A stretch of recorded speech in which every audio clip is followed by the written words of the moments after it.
O meu convidado hoje é Domingos Simões Pereira, líder do PAIGC e antigo primeiro-ministro na Guiné-Bissau. Obrigada pela sua presença aqui nos estúdios da RFI. O primeiro-ministro Aristides Gomes apresentou na semana passada um relatório ao chefe de Estado onde indica que até aqui foram recenseados 30% dos potenciais eleitores num universo de mais de 900 mil eleitores. O senhor admite que o país tem condições para realizar eleições ainda em 2018? Bom, primeiro eu quero cumprimentar este vastíssimo auditório da RFI em língua portuguesa, dizer que é um prazer estar cá. Não, eu penso que é uma responsabilidade que todos nós, guineenses, sobretudo os atores políticos, temos de entrar num quadro de normalidade. As últimas eleições foram realizadas em 2014, abril de 2014, e, portanto, todos devíamos estar alinhados em criar condições para que em abril de 2018 acontecesse essas eleições. Não foi possível, foi transferida para novembro, de acordo com as disposições constitucionais, e, portanto, temos que trabalhar nesse sentido. Portanto, obviamente que para esse efeito há condições objetivas que têm que ser criadas. O que me preocupa particularmente, é ver gente mais alinhada em criar dificuldades a que o processo possa avançar e que essas condições estejam criadas do que o contrário. E essa é a parte que fica difícil realmente. Nós vemos muitos partidos afirmarem que o quadro de preparação dessas eleições são muito diferentes daquelas que aconteceram em 2014, não percebo bem a que se referem. Muitos desses partidos, desses atores políticos que o dizem, são pessoas que andaram no governo nos últimos 3 anos, governaram o país, sabiam que em abril devia acontecer essas eleições, não criaram nenhumas condições para esse efeito, não é? O Presidente da República, quando fez esse pronunciamento, disse que havia todas as condições para que as eleições pudessem ter lugar. E hoje, o que é que nós assistimos? Mas como é que se justificam estes atrasos no processo de recenseamento? Tivemos inicialmente os atrasos nos kits, agora temos apenas 30% de recenseados. Como é que se justificam estes atrasos? Nós primeiro tivemos atrasos no estabelecimento do consenso sobre que modelo de recenseamento nós devíamos ter. E tivemos partidos, particularmente um partido, o PRS, a exigir que condições que mesmo países muito mais desenvolvidos que a Guiné-Bissau têm dificuldades em fazer. Licenciamentos de raiz, através de métodos biométricos, concessão do cartão no ato da eleição, tudo o que os cenários analisados demonstravam como menos favorável ao reduzido tempo de que dispunhamos. E eles foram apresentando esse argumento na perspectiva de que, se não fosse admitido a proposta que eles estavam a fazer, o licenciamento seria menos transparente e as eleições menos transparentes. E, portanto, tentando corresponder a essa exigência, optou-se por um cenário que era o pior. E, portanto, ficámos aguardando que todas as condições estivessem reunidas, porque só se podia começar a recensear quando todos os kits, por isso é que se começou a falar dos kits. De outra forma, podia-se começar o recenseamento e depois fazer impressão, não é? Conforme as outras alternativas que tinham sido propostas. Gastou-se aí mais de um mês nessa discussão. Quando se chegou à conclusão de que era necessário importar os kits ou arranjar os kits, demos conta que, primeiro, não tínhamos dinheiro e, segundo, kits não são equipamentos que estão no mercado e que se chega e compra. Não, há uma componente de software que é preciso comprar e que é preciso compatibilizar com a nossa lei. Voltamos a perder tempo. E no final, nós estamos a assistir a muitas iniciativas no sentido de bloquear o processo. Eu penso que foi noticiado, não é? De dirigentes do PRS que se deslocam às mesas de recenseamento para bloquear essa situação. Tivemos o registro de um incidente desses envolvendo o secretário-geral do partido. Tivemos incidentes no sul do país, concretamente em Fulacunda, onde o representante do PRS vai à mesa de recenseamento, subtrai a bateria que assiste lá a equipa no trabalho para bloquear o processo. Tivemos em Bissau, tivemos em outros lugares. E estamos, por exemplo, a falar em França. Tivemos o mesmo registro tanto em Portugal como em França, onde os embaixadores recebem os kits, guardam os kits, impedem a equipa que veio de Bissau para fazer o seu trabalho e evocam os atrasos para dizer que não há condições para para a realização de eleições. Portanto, é este o quadro, não é? Têm sido denunciadas irregularidades no processo eleitoral, há mesmo partidos que defendem que devia começar-se tudo de novo. É possível anular o processo? Não, isso é um completo absurdo. Eu não entendo. Sabe, é muito interessante isso. Eu sempre disse desde o início que os partidos não se prepararam. E não se prepararam, nem consigo perceber o porquê. Porque, quer dizer, você participa num jogo democrático, sabe que em 2014 realizou as eleições, as próximas serão em 2018. Mas, sabe, são partidos que estão habituados a fazer uma correlação entre a sua disponibilidade financeira, a sua capacidade de controlar o ato eleitoral e aquilo que eles esperam ser os resultados. E basta não sentirem esse controle absoluto da situação para acharem que as condições não estão reunidas. Neste momento, há uma comissão à volta do governo que envolve os partidos políticos, todos os representados da Assembleia Nacional Popular, a comunidade internacional e mesmo alguns elementos da sociedade civil a acompanhar o processo, que semanalmente se reúne na primatura, junto do Primeiro-Ministro, para fazer o acompanhamento. E todas essas irregularidades, eventuais irregularidades, são aí denunciadas e tanto a GETAP, o Gabinete Técnico de Apoio ao Processo Eleitoral, como a CNE, são estruturas técnicas que vão dando respostas e vão tentando acompanhar essa orientação política que vai acontecendo. Mas o problema não é esse. O problema é que as pessoas não querem eleições. A própria CNE, a Comissão Nacional de Eleições, que denunciou que muitas pessoas têm sido impedidas de se recensear porque têm documentos caducados, quando a lei prevê que as pessoas se podem recensear mesmo que os documentos estejam caducados. Acha que há uma intenção de adiar todo este processo? Desde o início. Desde o início, não há dúvidas nenhumas que todo o atraso que tem acontecido são, em muitos casos, não é, atrasos deliberados, forçados. Não é? Por exemplo, quando nós falamos do início do recenseamento, os kits ficaram retidos da Nigéria por mais de um mês. Não é? Os próprios técnicos que se deslocaram à Nigéria e constataram que os kits existiam e que deviam ir para a Guiné, depois sentiram-se frustrados e voltaram para a Guiné. Disseram, não estamos aqui a fazer rigorosamente nada. Os kits estão cá, foram comprados, por que é que não chegam ao país? Portanto, há esta situação. Mas não acha que com todo este atraso e com todo este descontentamento, nomeadamente da parte da sociedade civil, muitos têm sido os que até defendem que a marcação de eleições devia ser em finais de janeiro ou fevereiro, não acha que essa seria a melhor data? Não, repara, eu penso que sou guiado por algum bom senso.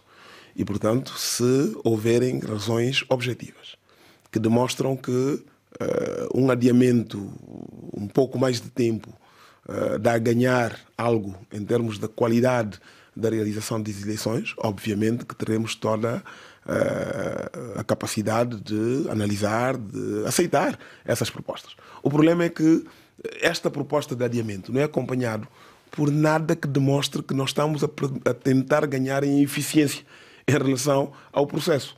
Ora, nós temos um país que anda parado há mais de 3 anos. Temos uma economia que está completamente estagnada. Não só nós não defendemos a realização das eleições este ano, só exclusivamente por uma questão de princípio e atacho-me à questão dos princípios. Não, isso é muito importante. É importante que um país saiba respeitar e possa voltar à normalidade constitucional. Mas não é só isso. Há uma grande diferença entre realizar eleições em 2018 e depois fazer eleições em 2019. Desde logo porque todos os países normalmente começam o seu ano fiscal em janeiro. E quando nós, um país como a Guiné-Bissau, que depende fortemente do apoio internacional e da cooperação internacional, faz as suas eleições em janeiro, tem que compreender que a capacidade de interlocução com os seus principais parceiros fica comprometida. E, portanto, isso não é uma questão de menor importância. Portanto, se há ganhos associados a algum atraso no processo e que não tenha nada a ver com qualquer tipo de aproveitamento político, o conjunto de partidos políticos que se reúnem permanentemente à volta do governo devem ter capacidade de considerar essa opção. O problema é que quem reclama o adiamento das eleições é quem se mobiliza para bloquear o processo do recenseamento. E, portanto, fica difícil. E nós sabemos que basta aceitar esse princípio para se paralisar o processo e provavelmente nem em 2019 teremos eleições. É este o quadro. Não é uma questão só de mais 15, 20 dias. É uma questão de o princípio das pessoas não quererem eleições, comprometendo-as a realizar eleições simultâneas convencidos de que eleições simultâneas com eleições presidenciais podem aportar algum tipo de benefício ou de vantagem a alguns partidos ou a alguns grupos de interesse. Aristides Gomes tinha apenas uma missão: realizar eleições a 18 de novembro de 2018, como tinha sido definido em Lomé. Muitos políticos e analistas têm vindo a afirmar que há no país um sentimento de que o governo não tem condições nem interesse em organizar o pleito na data prevista, também muito daquilo que temos estado aqui a falar. Considera que o primeiro-ministro está bem colocado para conduzir o processo eleitoral? Eu penso que sim. Eu não tenho elementos para oferir essa avaliação. Eu penso que é importante dizer que este governo é consequência de uma crise que foi criada e foi sustentada durante muito tempo. Quer dizer, agora, 3 anos depois do início dessa confusão, querer transferir para o governo, não é, a responsabilidade do quadro de paralisação que nós vivemos, parece-me, como mínimo, um pouco questionável, para não usar outro termo. Eu penso que o que acontece é que as mesmas entidades que bloquearam o país e não permitiram, na altura, em 2015, que, ao evocar a existência de um novo quadro político, convocassem eleições, tal como a nossa Constituição rege, hoje tentam procurar o novo bode expiatório, não é? E é muito curioso, não é? Eu penso que todo o mundo que observa tem que reconhecer que realmente é curioso que partidos que integram o governo, que estão no governo, porque parece às vezes que este é um governo do PAIGC. Não, não é. O PAIGC faz parte do governo, como todos os outros partidos representados na Assembleia, em proporção do número de deputados que têm, fazem parte da Assembleia, do governo. O que é que acontece? Nós depois vemos alguém que é membro do governo, não é, criticar o governo por não cumprir um conjunto de pressupostos. O meu pensamento é: como é que o governo vai criar se você é membro desse governo e não está interessado que essas condições sejam criadas? O senhor acredita que isto se tornou numa guerra pessoal entre o Presidente da República e o senhor? Não, eu penso que foi assim apresentado no início. E o povo guineense foi levado a crer que se tratava de uma questão pessoal. Eu penso que o momento de mudança, que algumas pessoas não estiveram atentos e não conseguiram acompanhar, foi quando nós nos retiramos e foi possível colocar um outro primeiro-ministro. A partir dessa altura, sem dar conta talvez, o presidente estava a ser avaliado.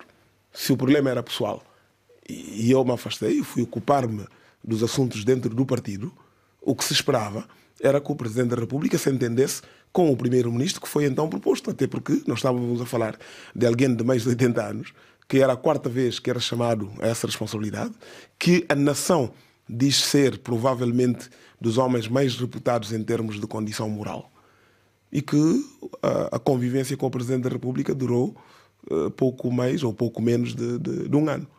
Depois dessa alteração, o que é que nós temos vindo a ver? É uma sucessão de primeiros-ministros. Vamos no 7º. Vamos no 7º primeiro-ministro. Porquê? Porque o Presidente da República recusa-se a cumprir aquilo que é o dictame constitucional. Numa república que tem um sistema de governo semipresidencial, onde o partido que governa é porque ganhou eleições legislativas, não há alternativa a esse partido.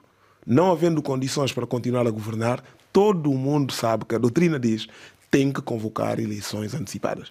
Isso devia ter acontecido em agosto de 2015. O Presidente recusou-se e fez uso de uma prerrogativa que não está na lei. Ninguém, em nenhum ponto, diz que o Presidente da República pode criar um governo de iniciativa presidencial. Foi o que nós temos vindo a assistir e é o que tem conduzido o país ao bloqueio que se assiste neste momento. O Presidente da Comissão da União Africana, Moussa Faki, quando esteve no país, defendeu que se devia mudar a Constituição para definir os poderes do Presidente da República e do Executivo antes da Guiné ir a eleições. Não acha que, mais uma vez, se estão a adiar as decisões que estiveram na origem da crise política institucional de 2015? Eu não penso. Eu respeito a opinião de quem acha que o problema se resolve promovendo a revisão da Constituição. Compreendo que essa posição seja defendida por todos os países que são vizinhos da Guiné-Bissau. Porquê? Porque todos são de regime presidencial. Ora, eu penso que a Constituição é um documento, é uma lei. E se há regimes semi-presidenciais, é porque esses sistemas funcionam. E porquê é que não funciona na Guiné-Bissau? Precisamente porque também nem o regime presidencial funcionou. Nós já tivemos regimes presidenciais e não funcionaram. Agora temos regime semi-presidencial e as pessoas dizem temos que mudar para o presidencial e é isso que vai funcionar. E, portanto, nós ao dizer isso, nós damos a impressão de que, desta vez, vamos desenhar uma Constituição tão bem feita, tão perfeita, que todas as questões ficam resolvidas. Há uma componente humana relacionada com a questão da governação. O que é que acontece? Nós temos entidades públicas que se apresentam e que se candidatam a cargos públicos e não assumem a responsabilidade de respeitar a lei. A democracia não é a procura do melhor regime. A democracia é um sistema que limita os poderes. Quem assume o poder e que não aceita essa limitação do poder não tem condições de viver em democracia. Aquilo que muita gente quer apresentar como regime presidencial é aquilo que não tem outro nome, é o autoritarismo. Mas não acha então que deviam ficar bem definidos os poderes do eu estou chefe de de acordo. Estado e do Executivo? Eu estou de acordo. Mas isso pode acontecer, repara, na atual Constituição da República, ninguém diz que o Presidente da República tem competências para decidir quem deve governar. Na atual Constituição, diz-se claramente que é o partido que ganha eleições legislativas, sobretudo com maioria absoluta, ou seja, quem controla a Câmara Parlamentar é quem deve governar. O Presidente depois quer chamar a si essa competência. Como é que pode funcionar? Não é? Portanto, as pessoas dizem, não, podemos mudar de sistema. Não, podemos mudar de sistema. E eu posso estar de acordo, não tenho rigorosamente nada contra o sistema presidencial. Estou simplesmente a alertar que estamos a transferir para as leis uma responsabilidade que é nossa, que são dos políticos. E o pressuposto fundamental para viver em democracia é respeitar as leis. Quem transvasa as competências em termos de lei, não há sistema que aguente. Nós podemos trazer o maior democrata, podemos trazer Maria Teresa de Calcutá. Não vai funcionar se não estiver disposto a respeitar as leis. Este fim de semana esteve reunido com a comunidade guineense a residir em França. Já está em campanha eleitoral? Sabe, o PAIGC é um partido sério, um partido responsável. E, portanto, a partir do momento em que a data das eleições é fixada, para nós é lei. Até porque fixada por um decreto presidencial. Portanto, é lei. Nós não compreendemos como é que, respeitando os prazos que estão definidos, quando nós fizemos a entrega da lista da nossa candidatura no Supremo Tribunal, houve um coro de protestos contra o único partido que estava a cumprir aquilo que a lei realmente definia. Até este momento, enquanto falamos, apesar de todas as observações que vão sendo feitas, a data das eleições continua a ser o dia 18 de novembro. E, portanto, nós definimos um calendário e nós estamos a cumprir o nosso calendário. Não é? Falamos com as pessoas a nível do país, dos círculos eleitorais. Neste momento, reconhecendo a importância da diáspora, nós estamos já a apresentar as propostas do nosso programa eleitoral antes da sua edição final. E quais é que serão as prioridades do PAIGC? Qual é que é o seu programa eleitoral? Não, eu penso que antes de mesmo explicar-lhe grandes eixos do nosso programa eleitoral, é dizer que o povo guineense hoje compreende muito bem que há um partido que, de facto, não só está estruturado, é um partido novo. O PAIGC, a partir de toda do seu percurso, é um partido novo, um partido completamente renovado, onde a regra se impõe, as leis funcionam, a disciplina está instaurada no PAIGC. E, portanto, pela primeira vez, nós vamos ter um partido político que tem condições de dar garantia ao povo guineense que, se for eleito, vai levar o seu mandato ao fim e vai implementar um programa de governação que é baseado numa visão estratégica. Portanto, nós, em 2015, na mesa redonda que foi realizada em Bruxelas, apresentamos uma visão estratégica do país para os próximos 10, 15 anos. Esse programa foi aprovado pelos nossos parceiros internacionais e, portanto, hoje, depois do Congresso de Janeiro que o PAIGC realizou, nós estamos a apresentar um programa eleitoral que é uma fusão desses três documentos. Do programa eleitoral que era de 2014-2018, que não foi totalmente implementado, do nosso plano estratégico operacional Terra Arranca, que foi aprovado com os parceiros internacionais em Bruxelas, e com a visão estratégica que eu apresentei ao Congresso em janeiro. E, portanto, pela primeira vez, neste percurso a partir das eleições democráticas, nós vamos ter um partido a falar para o povo e a querer recuperar o sonho guineense. E qual é que é o sonho guineense? Nós fixamos vários objetivos. Portanto, nós colocamos o capital humano como o nosso principal enfoque. É importante potenciar as competências e o talento do cidadão guineense, mas nós, porque sabe, a Guiné, como todos os países que se descobrem em crise, tem a tendência de dizer que tudo é prioridade. Sim, tudo é prioridade, mas quem assim diz é porque não tem prioridade. É preciso fixar grandes linhas. Nós identificamos quais os fatores de crescimento da nossa economia. E estão bem definidos, desde o caju até o turismo, até as pescas, até a exploração mineira. Nós definimos em cada um dos setores quais são os indicadores. Nós depois dissemos que vivemos em 2018. Nós não vivemos há 30 ou 40 anos. E, portanto, há fatores catalisadores. Não basta dizer que nós temos condições naturais. Temos que ser capazes de transformar. E aí a energia é fundamental e a informação. Portanto, pertencer a esta era, não é, da informatização. Depois, nós identificamos a biodiversidade como o principal fator que deve ser transversal a todas as políticas. Ou seja, independentemente das ações que nós definirmos no nosso plano estratégico a nível setorial, nós temos que ter sempre em atenção o seu impacto, não é, na biodiversidade. Porque nós somos um país único. A Guiné é um país único. Tem condições naturais que são verdadeiramente únicas. Não só pelas espécies que aí habitam, não só pelo microclima que aí se descobre. Há um conjunto de fatores que faz com que a Guiné-Bissau precisa ser conhecida no mundo e ser aconchegada pelos países com quem tem relações. E é tudo isto que nós traduzimos no nosso programa eleitoral e que vai convencer certamente os guineenses. Em entrevista à RFI, o PRS afirmou que nenhum partido vai conseguir obter maioria absoluta nestas legislativas. O senhor prevê um cenário de coligação com o PRS, com a APU-PDG ou até mesmo com o Madame G15? Não, repara, eu penso que o resultado das eleições depende da vontade do povo guineense.